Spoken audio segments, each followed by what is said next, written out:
नमस्ते and welcome to all about lifestyle. This is Shraddha. Hope everyone is doing good.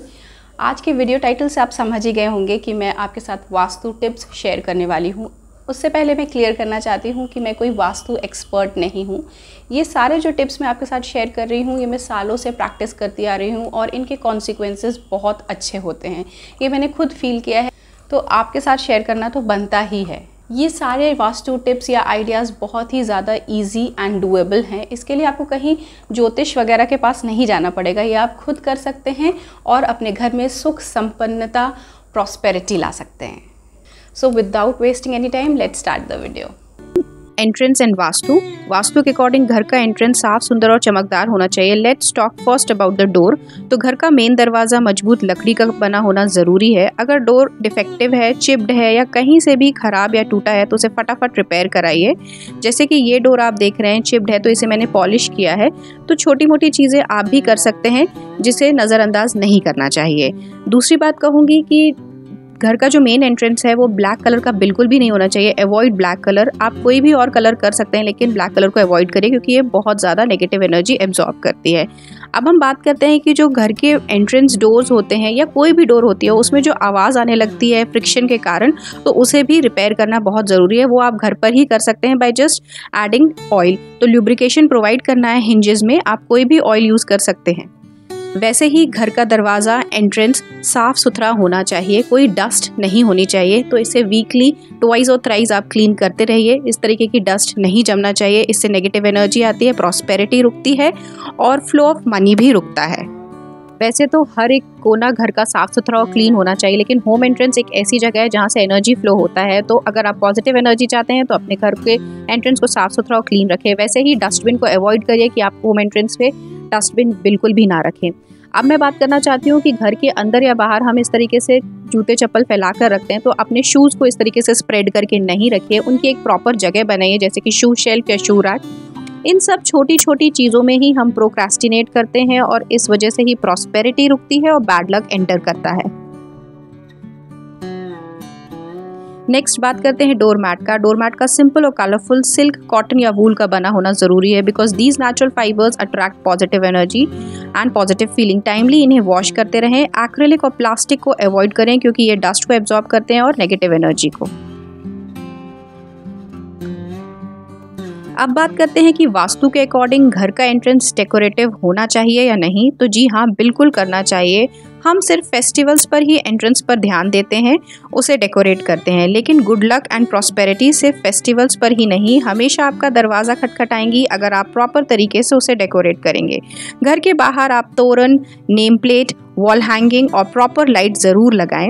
वैसे ही घर के अंदर या बाहर गॉड या गॉडेस की पेंटिंग या आइडल आप हैंग कर सकते हैं।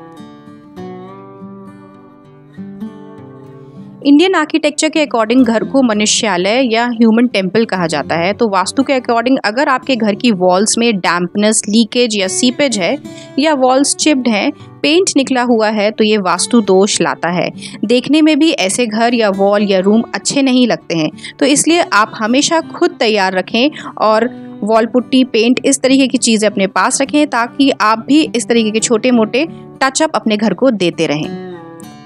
घर के अंदर डैम्पनेस या वॉल पर पैचेस वास्तु दोष के साथ साथ इलनेस भी लाता है। ऐसे घरों में लोग बहुत जल्दी बीमार हो जाते हैं या प्रोलॉन्ग्ड इलनेस बनी रहती है। तो अगर आप खुद नहीं तो पेंटर या प्लम्बर को बुलाकर रेनोवेट कराएं। कुछ लोग सोचते हैं रेंट पे रहते हैं तो रेनोवेशन की क्या ज़रूरत। भाई, good luck, positivity and prosperity सिर्फ खुद के घर पे ही नहीं, रेंटल स्पेस पे भी होना ज़रूरी है। वास्तु के अकॉर्डिंग लकड़ी को बहुत ज़्यादा ऑस्पिशियस माना गया है, तो वैसे ही लकड़ी का फर्नीचर भी। आपके घर में लकड़ी के फर्नीचर वेल पॉलिश्ड रहना चाहिए और कम से कम लकड़ी का फर्नीचर इस्तेमाल करें। मतलब एक ही रूम में बहुत ज़्यादा लकड़ी का फर्नीचर नहीं रखें। चिप्ड है या ख़राब हो गया है पॉलिश तो उसे फटाफट रिपेयर कराएं। और पॉलिश करने के लिए भी कोशिश करें कि आप लाइट कलर पॉलिश का इस्तेमाल करें क्योंकि लाइट कलर पॉजिटिव एनर्जी लाता है और डार्क या dull colours brings negative energy.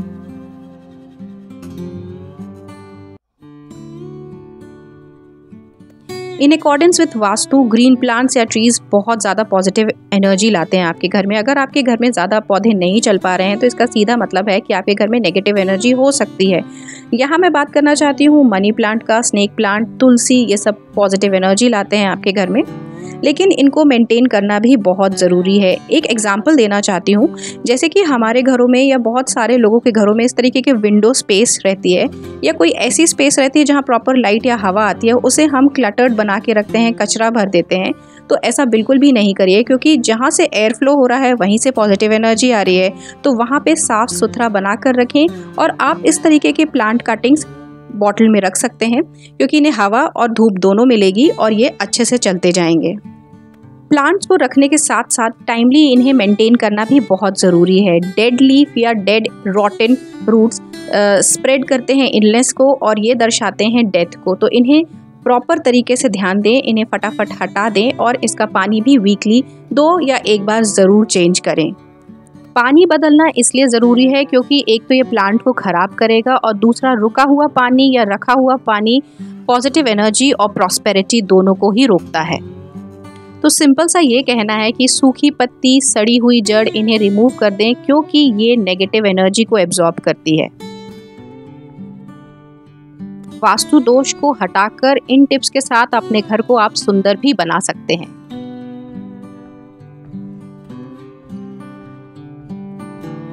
Leaked taps या नल से टपकता हुआ पानी वास्तु दोष लाता है। सिर्फ वास्तु दोष की बात नहीं है, पानी भी वेस्ट होता है। तो अपने घर के मेंटेनेंस पर ध्यान रखें, बहुत ज़रूरी है।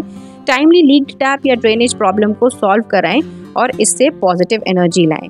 वैसे ही आरओ का वाटर भी आप सेव कर सकते हैं, इसे खाली बहाएं नहीं, क्योंकि ये भी प्रॉस्पेरिटी को रोकता है। बहता हुआ पानी मतलब बहता हुआ पैसा।